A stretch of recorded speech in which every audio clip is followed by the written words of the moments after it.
Thank you all for coming. Welcome everyone to the retirement party of the century. I have to say that I think OGS needs to have any kind of party at the Fort Orange Club more often, because I'm seeing some very fine-looking individuals out there in the audience, and now they require coats and ties. We also decided that as a counterpoint to Casual Friday, we are now going to institute Formal Tuesdays in the office. So thank you, thank you very much. Right.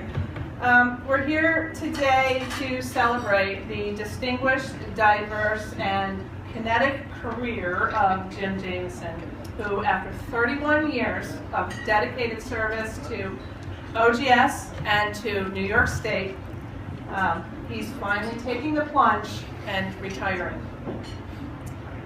Jim's retirement, however, is not the only tragedy to befall this date in history. 60 years ago today, 60 years ago this year, is the first time that April 15th was designated as tax day. So I think you all have about 6.5 more hours. If you need to leave, get to the post office, you can go ahead and do that.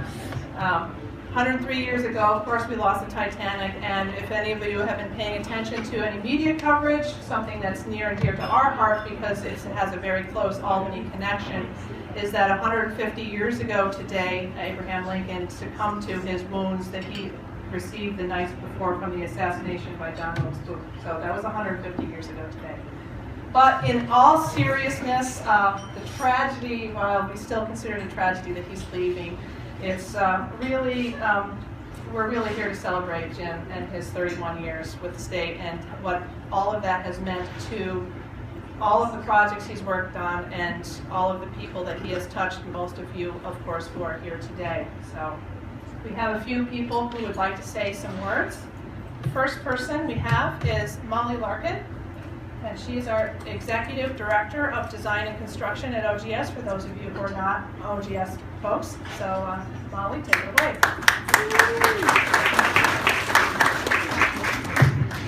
Thank you, Elizabeth. It's great to see so many.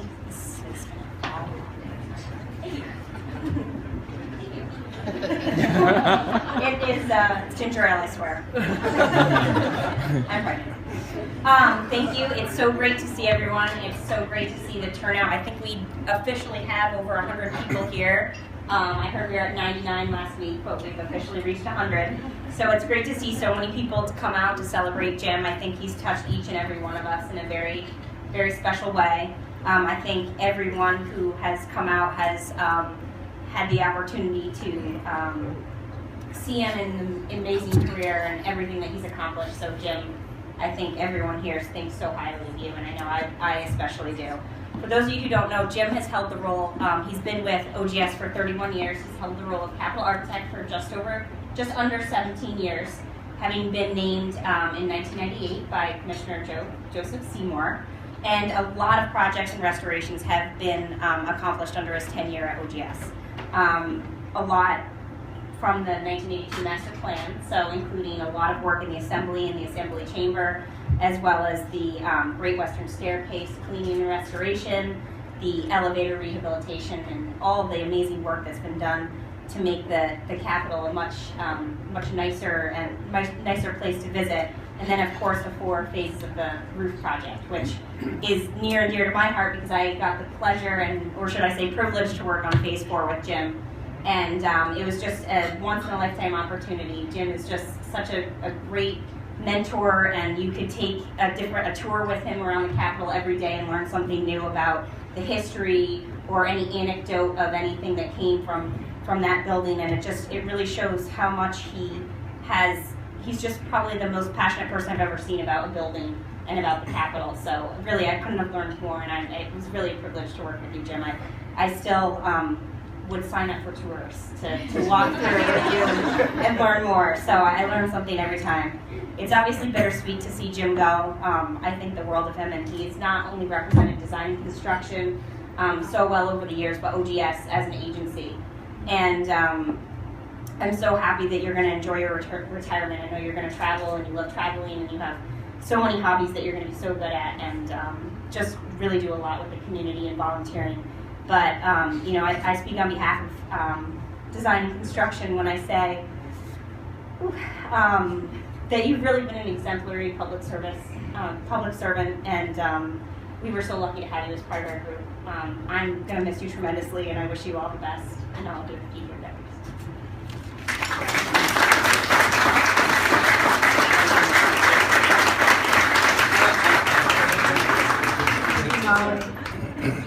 Next we have Matthew Bender, who has worked with Jim for also a number of years, particularly during his tenure as the Capitol Architect.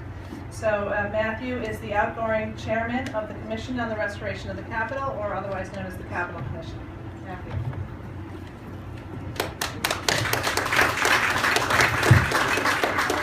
Well, it's good to be here, and it's sad but good to say goodbye to Jim Jamieson. I've been in the not-for-profit sector, serving on boards and committee chairmen and presidents here and there, and working with the Capitol Architect, and OGS, and New York State government, and everything, the lines of communication responsibility. Not an experience that was going particularly well until I was introduced to Jim Jamieson and notified by Bill O'Connor that he was the Capitol Architect, and I was forthwith to deal with him, and that Bill O'Connor was moving on and was part of something else. Well, it didn't take me long to find out that Jim is a can-do person. You give him an assignment, and he does it. Jim is an articulate person.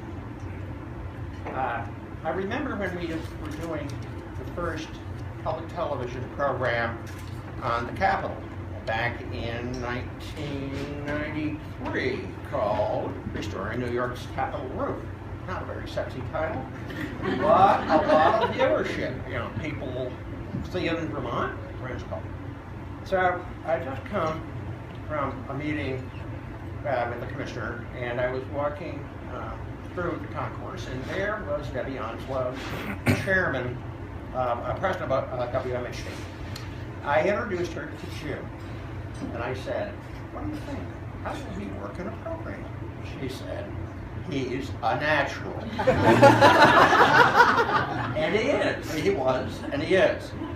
Now, I think what we have accomplished, and I say we, Jim went out of his way to engage the Capitol Commission, which has architects on it and other professional preservation people, to make sure that certain projects were done correctly to preservation standards and to the highest standard, because that's what the building demands, because of the people who live there and because of the people who work there. And therefore, the exterior restorations for the lay-like and skylight restorations 3 are all done to award-winning, and they've all gotten awards statewide, perfection. Jim can take a script, a piece of glass, and say, that's the design for the lay-like. And the layman almost don't understand that. He is clean, supervised the cleaning, Mr. Staircase using a material first time used in the United States. No odor, no smoke, no destruction of the fabric. Go take a look at it. It's now a media site. I mean, we see pictures on television of people on the steps when they're demonstrating. So we've had a very, very good run because of the competency and capability of Jim, who's really a person, a people person. He likes working with people outside the department who have the qualifications to make his job easier and make the job for both the department and the citizens better. So it's been a pleasure for me to work with him, and I'm happy to say that I never knew this. Did you know that he's got a degree in art, signage? A 2-year degree in signage, so we're going to use that. I recruited him to serve on the Sheehan's committee to prepare a historic tourism plan for Albany. So we are carrying forward what we all have learned, and he has learned working for the state, to put it to work for the city of New York, to engage tourists and to better engage tourists and have them have a meaningful stay here. And finally, his last project was one of those weird things, kind of different. What he did was, he found the 4 capitals. There's a column, a capital at the top. There were 4 of them in the 808 First Capitol building. He found them back at Wolford's Roost Country Club. He got them to pay for excavating them.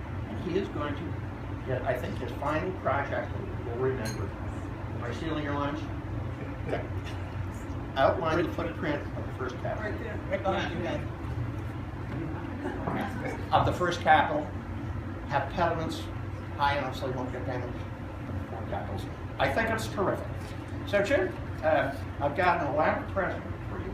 It demonstrates the can do everything. September 1997, beginning of Labor Day week, you got me and you and Joe Seymour up on the roof. And there we are. Congratulations.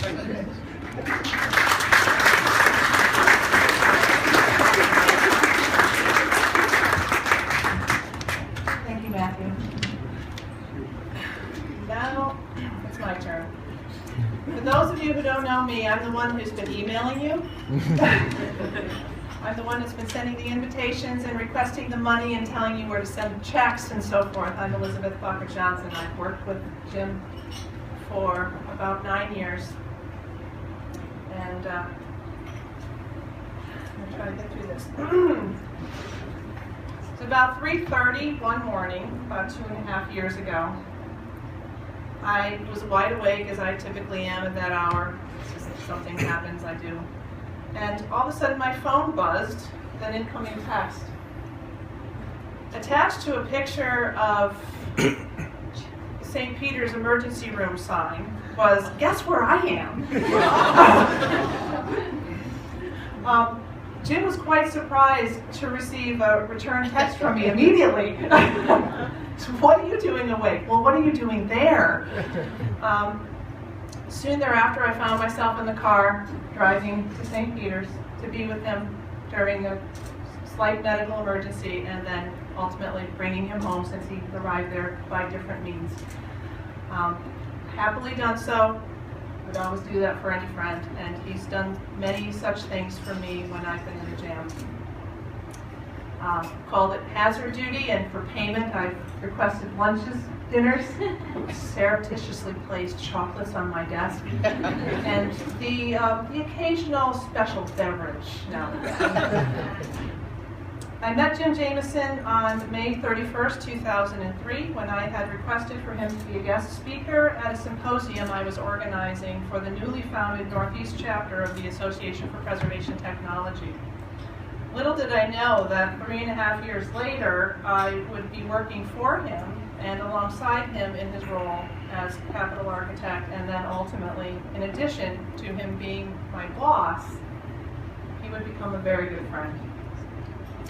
The nexus of our combined experience, personal and professional connections, our love for historic trivia, and all things architectural, and our personalities revealed a compatibility and friendship that worked well both in and out of the office.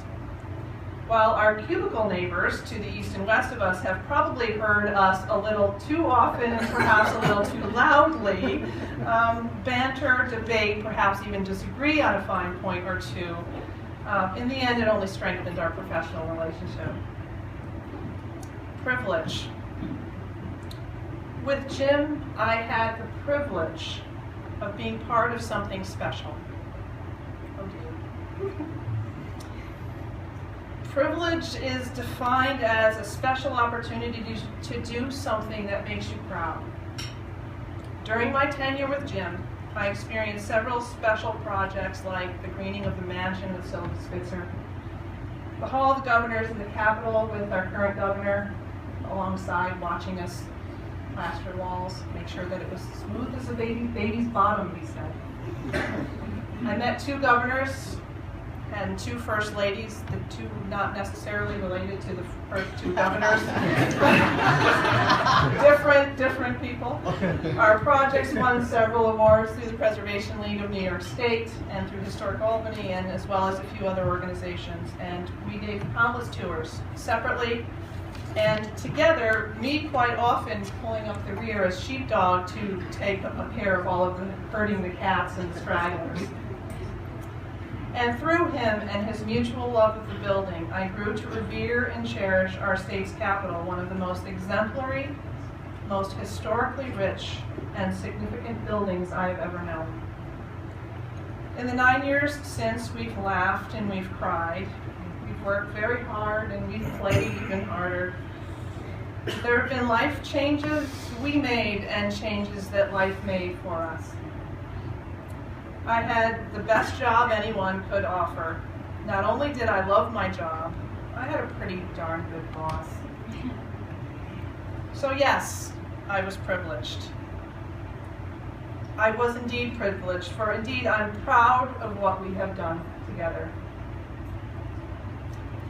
In his dystopian novel, Fahrenheit 451, Ray Bradbury's character Granger says, quote, "Everyone must leave something behind when he dies," my grandfather said. "A child, or a book, or a painting, or a house, or a wall built, or a pair of shoes made, or a garden planted. Something your hand touched some way, so your soul has somewhere to go when you die. So when people look at the tree or that flower you planted, you are there. It doesn't matter what you do," he said, "so long as you change something from the way it was before you touched it into something that's like you after you take your hands away. The difference between the man who just cuts the lawn and a real gardener is in the touching," he said. "The lawn cutter might just as well not have been there at all, but the gardener will be there for a lifetime." End quote. Jim Jamieson's hands have indisputably touched the Capitol, and he's impacted our lives, and much like the gardener, his soul, his very presence will abide in us for a lifetime.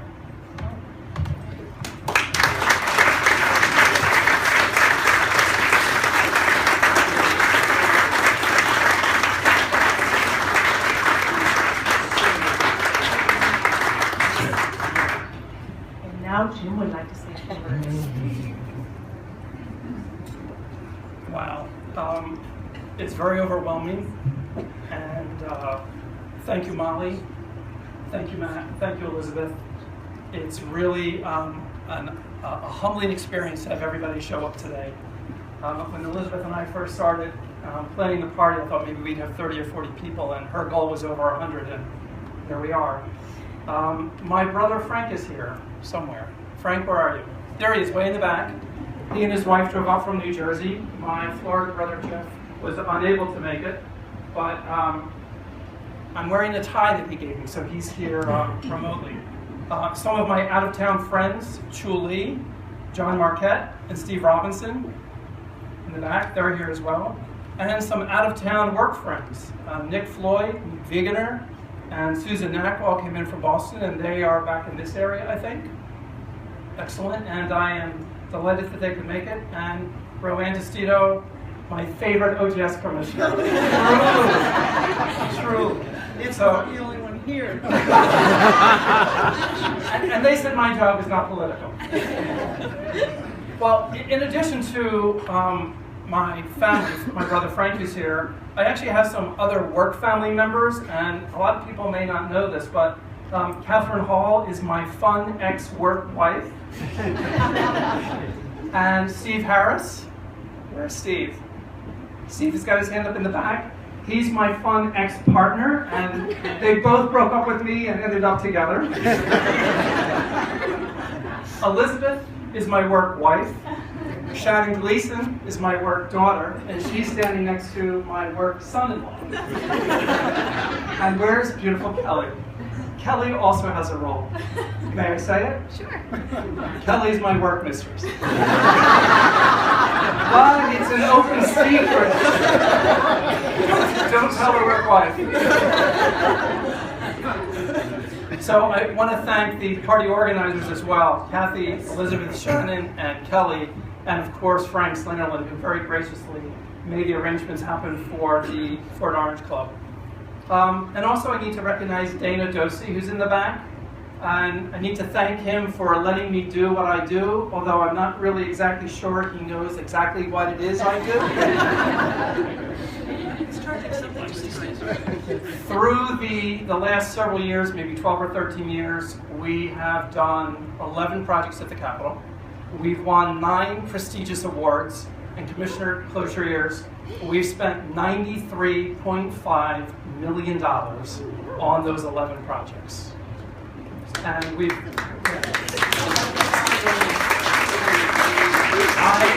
I've been really lucky and blessed to have those opportunities that a place like OGS has provided, where I've had independence and trust to be able to do those sorts of projects. And it's always been as part of the team, and I unduly have gotten the credit and recognition. I've always relied on the OGS people that I worked with, and together we got a lot done. And for that, I'm very grateful to everyone who's here, everyone who's helped me, and everyone who has become part of the story and the project. Now, I am looking for Bevin Collins. Bevin, come on up for a second. I have something for you. Oh, thank you, too. And if you could open that now. Nice to be in front.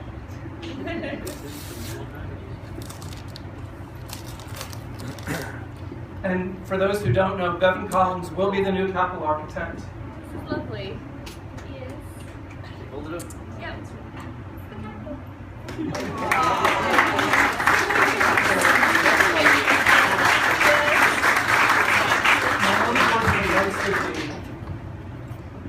Do the right thing with the building, defend the brand of the Capitol architect, and most importantly, as Matt referenced, Yes. I know you will do it. Yes. I'm delighted. So good luck. Yes, thank you. Miss you so much.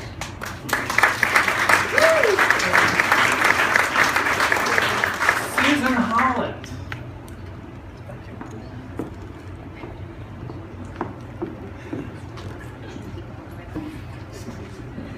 I have something a little different for Susan Holland. Susan is the Executive Director for Historic Albany Foundation. And rather than a present to me, I'm going to present several checks to Susan Holland and Historic Albany Foundation on my behalf and behalf of my friends and family who've come to the team. Thanks so much.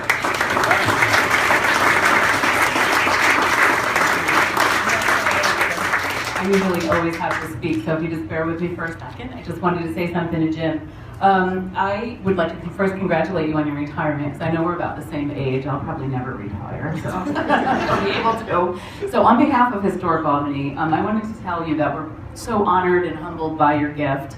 And besides this lovely gift, you really left us with something besides the money. You've left us with something really immeasurable, the newly restored Capitol. I used to do a little bit of lobbying at my last job. A lot of people don't know I used to work for Senator Kachik when she wasn't Senator Kachik. And we were in the Capitol. I remember being in the Capitol and thinking how dark it was. And then when I went back in, when you had big ribbon cutting a couple years ago, it was just absolutely amazing and beautiful. And I know we've taken many tours in there and want to take more. We always ask to take people into the Capitol. But I also wanted to say that I know your heart and hard work went into this project, and we can only thank you with words. The project will be left in good hands with Bevin, Elisabeth, and the team, but we can truly say that you had a major impact on the city of Albany and the state of New York, and so we congratulate you and thank you very much.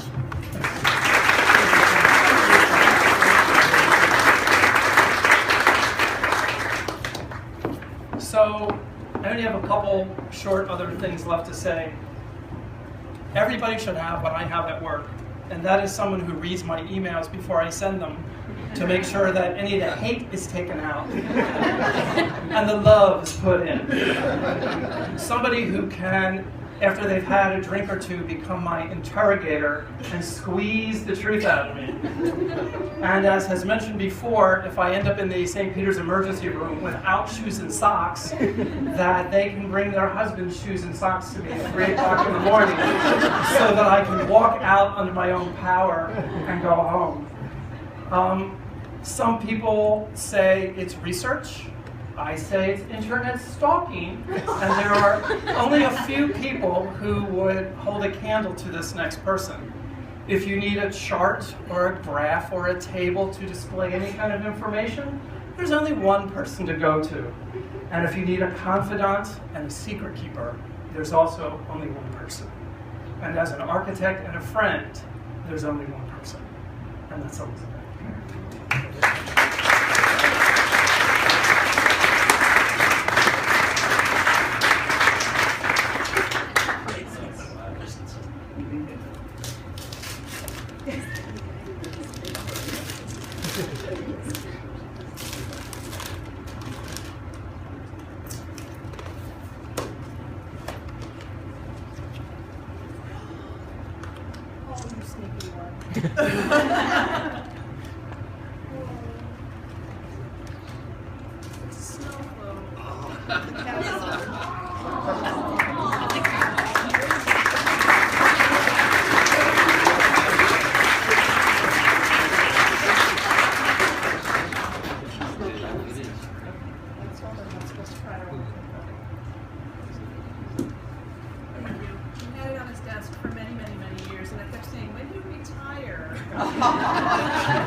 So, in closing, and with apologies to Walt Whitman,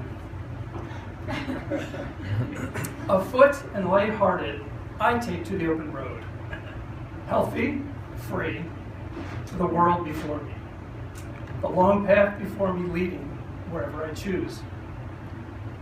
Henceforth, I ask not good fortune, I myself am good fortune. Henceforth, I worry no more, postpone no more. I have my family, I have my friends, I need nothing. Done with projects, policies and procedures, expectations and responsibilities. Strong and content, I will travel the open road.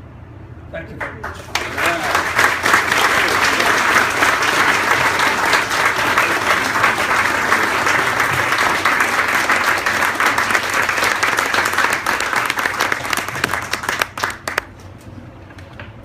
Eat, drink. Well, it's my line. We have lots of food still left. The food's still here till 6 o'clock, so have your fill. The bar's still open. And on behalf of Jim, on behalf of those of us who planned a party, thank you all for coming. I know Jim appreciates it. I know this means so very much to him. And thank you so much for your generosity for the donations for Historic Albany. We were able to give them a sizable amount, so we are very, very happy about that, and thank you so much. Oh, and thank you. There's a couple things. Jim has a guest book in the back. He would love to have you sign it. And one of the things that we would like to do and be able to share with Jim is that I know I've seen a lot of you take photos here today. Post-party, we will set up a Shutterfly account or something where you can upload your photos to him, to the account, and then Jim will be able to collect them and save them for his own memories. So I have, I think, most of your email addresses. I think I do, because you heard from me before, so I think you've got that covered. So you will get an email from me at some point. If you didn't take any pictures, no big deal. Maybe you want to take a look at them anyway. Maybe you're in a few of them. So we will be sending that to you later on, and you can take a look and see what you and perhaps contribute to Jim's memories. One last quote that I want to provide is from Mark Twain. He says, 20 years from now, you will be more disappointed by the things that you didn't do than by the ones that you did. So throw off the bowlines, sail away from the safe harbor, catch the trade winds in your sails, explore, dream, and discover. Jim, we wish you well. We wish you well in the next chapter of your life.